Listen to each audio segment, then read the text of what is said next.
রক্ষা করুন। উপরে আল্লাহ পরে আপনারা আমাদেরকে রক্ষা করতে হেল্প করুন প্লিজ। আমরা এভাবে মরতে চাই না। আল্লাহ হাফেজ। আসসালামু আলাইকুম দেশবাসী, আপনারা সবাই কেমন আছেন? আপনারা সবাই হয়তো ইতিমধ্যে জানেন যে আমরা 30 জন লোক একসাথে রাশিয়াতে আসছিলাম। 30 জন একসাথে আসার পরে আমাদেরকে আমাদের এজেন্সি 2 জন রাশিয়ানের হাতে উঠাই দিছিল।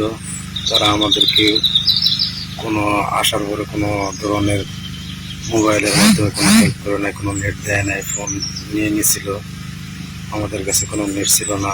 আমাদেরকে আলতু ফালতু বোঝায় বলছিল যে আমাদেরকে টোন কোম্পানিতে কাজ দেবে, কনস্ট্রাকশন সাইটে কাজ দেবে। এই সমস্ত কথাবার্তা বলে আমাদেরকে মনে করেন যে যুদ্ধক্ষেত্রে পাঠিয়ে দিচ্ছে, আমাদেরকে বিক্রি করে দিচ্ছে। আপনারা হয়তো ইতিমধ্যে জানেন। এবং ওইখান থেকে আসার পরে আমাদের একটা ক্যাম্পে নিয়ে আসা হয় 30 জনকে। ওইখান থেকে 14 জনকে এক ক্যাম্পে পাঠানো হয়, আর আমাদের 16 জনকে আরেক ক্যাম্পে পাঠানো হয়। এখানে নিয়ে আসার পর আমাদেরকে 3 থেকে 4 দিন ট্রেনিং করানোর পর 5 জন 6 জন করে একদম ফোন লাইনে পাঠানো হয়েছে যুদ্ধ করার জন্য। সেই ফোন লাইনটা হচ্ছে গেসাবুল জঙ্গল। হ্যাঁ, সেখানে মাটির নিচে গ্রেনেড থাকে, মাইন পোতা থাকে, উপরে ড্রোন থাকে, আর আমাদেরকে ড্রোন দিয়ে কন্ট্রোল করা হয়। মাছের টুক হিসেবে আমাদেরকে ইউজ করা হয়। আমাদেরকে ডাইনে যেতে বললে ডাইনে যেতে হয়, বামে যাইতে বললে বামে যাইতে হয়। এইভাবে আমাদের এখান থেকে 12 জন মানুষ মারা গেছে। এই 12 জনের ভিতরে 12 জন মানুষ মারা গেছে পরিপূর্ণ বলতে পারবো না, আপনারা হয়তো জানেন। হ্যাঁ, আমরা 4 জন এখন জীবিত আছি। আমরা 4 জনই আহত। এই যে মাইনুদ্দিন ভাই আমার সাথে, ওনার বাড়ি চাঁদপুরে, মাথায় টোন হামলায় আহত হয়েছে। আমি বাম হাতে আহত হয়েছি। এখন আপনাদের কাছে, দেশবাসীর কাছে একটাই অনুরোধ, দেশের সরকারের কাছে অনুরোধ, আমাদেরকে বাঁচান, আমাদেরকে রক্ষা করুন, হেল্প করুন। আগে আল্লাহ, পরে আপনারা।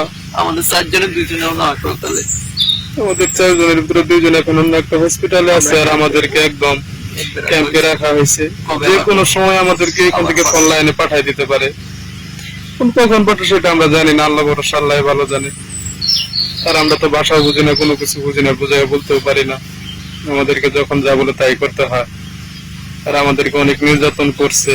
ফোন লাইন থেকে যখন আমরা আহত হয়ে ফেরত আসছি, তখন আমাদেরকে ওই অবস্থায় আবার যাইতে বলে ফোন লাইনে যুদ্ধের জন্য। এখন আমরা যাই নাই বিধায় আমাদের মারধর করছে, মাটির নিচে ভাঙ্গার আটকায় রাখছে 5 থেকে 6 দিন। খাইতে দেয় নাই, পানি পর্যন্ত খাইতে দেয় নাই, কোনো কিছু দেয় নাই। প্রতিদিন এসে মারধর করছে।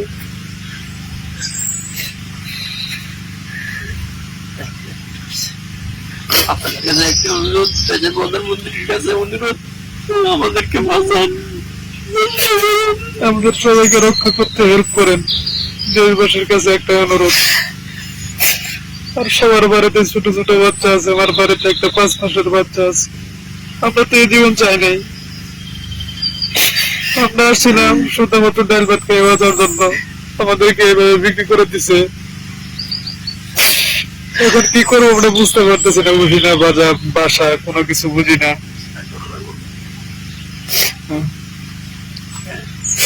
আমাদেরকে রক্ষা করুন প্লিজ, আমাদেরকে রক্ষা করতে হেল্প করুন। আপনাদের কাছে একটা অনুরোধ, সকল স্তরের জনগণের কাছে একটা অনুরোধ,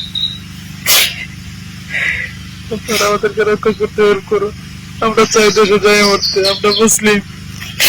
আমরা চাই আমাদের মৃত্যুর পর যেন জানা যায় এভাবে শিয়াল কুকুরের মতো আমরা মরতে চাই না। প্লিজ আমাদেরকে রক্ষা করতে হেল্প করুন। আপনাদের কাছে একটাই আহ্বান। আর আমরা ফোন চালাচ্ছি এখানে, লুকায় লুকায় একটা ফোন কিনছি হসপিটালে নেওয়ার পর। তারা এখানে জানে না যে আমার কাছে ফোন আছে, লুকায় লুকায় ব্যবহার করতেছি। আমরা দেশ থেকে যে মোবাইল গুলো আনছি তারা মোবাইল গুলো নিয়ে নিছে। এখন পরে আল্লাহ, আল্লাহর পরে মানুষ। আমরা তো মাত্র চেষ্টা করতে পারি।